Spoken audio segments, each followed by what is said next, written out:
yesterday evening, and we're certainly proud to have him here. He's a longtime county employee moving up. The whole board is extremely proud to have him as our new Ag Commissioner. So with that, Tony, would you start off with the Pledge of Allegiance this morning?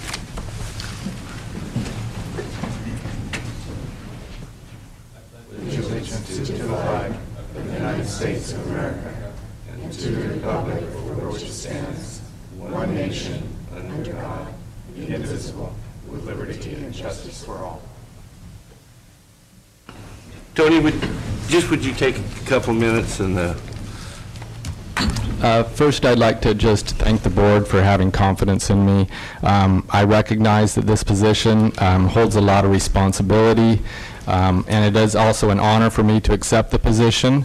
I've spent the last 8 years developing good, strong relationships with our agricultural community. We have a very tight-knit ag community here, and I think we've reached a good level of cooperation. I recognize there's going to be a lot of challenges ahead of me, but I'm willing and ready to accept those challenges. I can assure you that there will be no lack of effort on my part. So I look forward to working with the board and with the CEO to address some of these issues as they come up. And again, thank you. Thank you, Tony.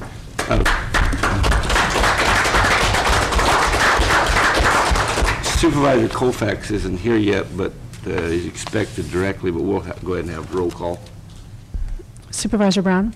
Here. Supervisor McCowan? Here. Supervisor Smith? Here. Chair Pinchas? Here. Okay, at this time we're going to move to public expression.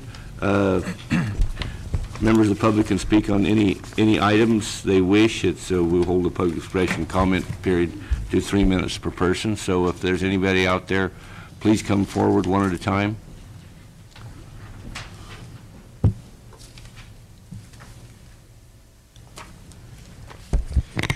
Mr. Chairman and members of the board, good morning.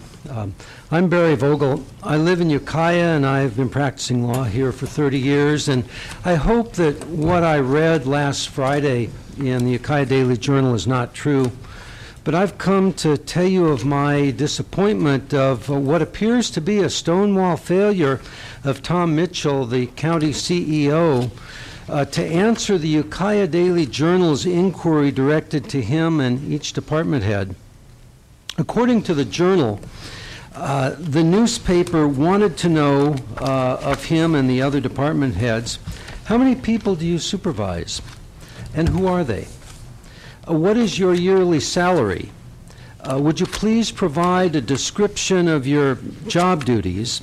And what do you believe are the challenges facing your department for 2009? I think that these answers are simple, straightforward, and known, yet according to the newspaper, this information has been quashed by Mr. Mitchell, and the quash has been affirmed by your attorney, Janine Nadell.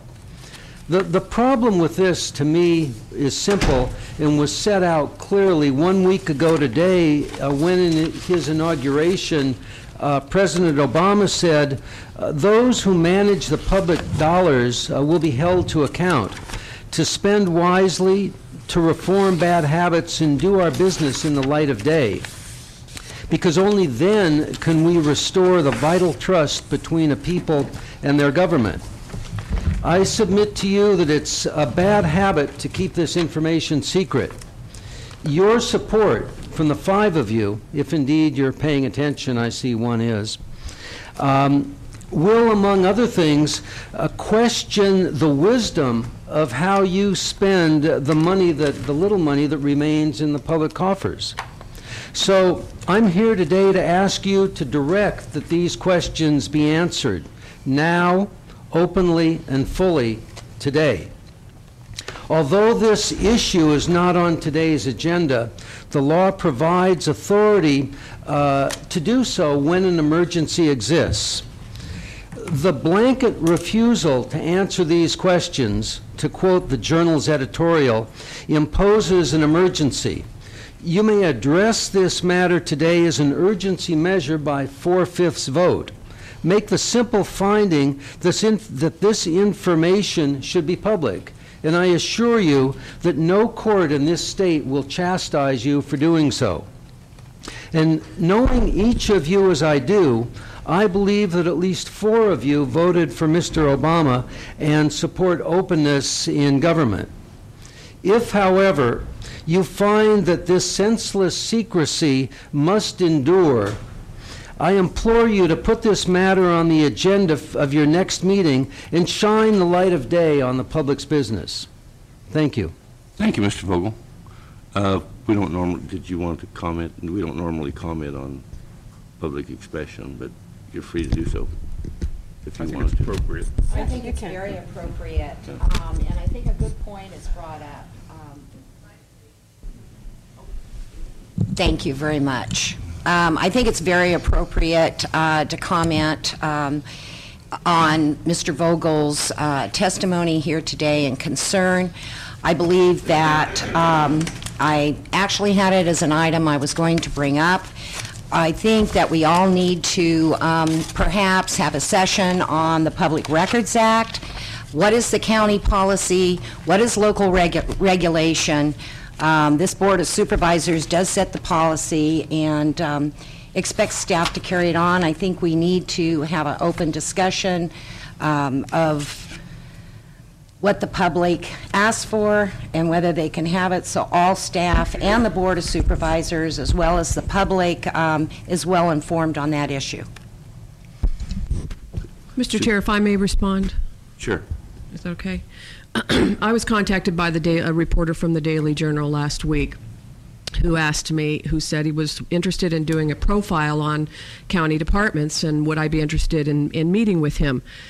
And I hemmed and hawed because, I'm extremely busy. I've got a lot of things on my plate, to do. So I said to him, well, okay. He says, well, we're going to come in. We want to talk to you and learn about your office, take your picture, and we're going to put it in the Daily Journal.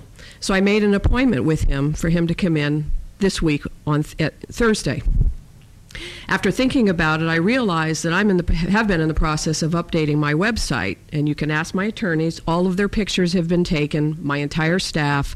We were putting everything on the new website that has all the information about my office, who we represent, how many attorneys, the clients that we have, the kind of work that we do, the fact that we don't represent the public, and that sort of thing. So I emailed him back and I said, after thinking about it, I realized that everything that you're looking for, or that you told me you were looking for, is going to be on my website, so why don't we do that, so that I don't have to take the time to sit down and meet with you. And I never heard back, and instead I see the Daily Journal article. I want you to know that last year, the Ukiah Daily Journal, it did a Public Records Act request for everybody's salaries, including the supervisors. That information was provided. We have since received another Public Records Act request from the Daily Journal, and we will respond to it accordingly. They're asking for salary. Salary information is not confidential, as all of you employees know, because you learned about this last year when we had to produce all of the salaries. We are hiding nothing. There is a budget book that shows how many people work for the county, how many individuals are in the various departments, what the salaries are, and what the budget is. So, to sit here and accuse me, Barry, of hiding information and not being transparent, and that that's not how I view things, I just feel it's very unacceptable and inappropriate, and I just wanted the board to know my response to this issue. Janine, thank you very much for the explanation. I still would like to see what the policy is and who responds at some point, and maybe it'd be the next board meeting. We can have that information available and have a discussion. You also have the opportunity to agendize it on your own and bring it before the board. So. Okay. Yeah. Thank you. Supervisor Colfax. I think our county council has made the point. I'm rather appalled at the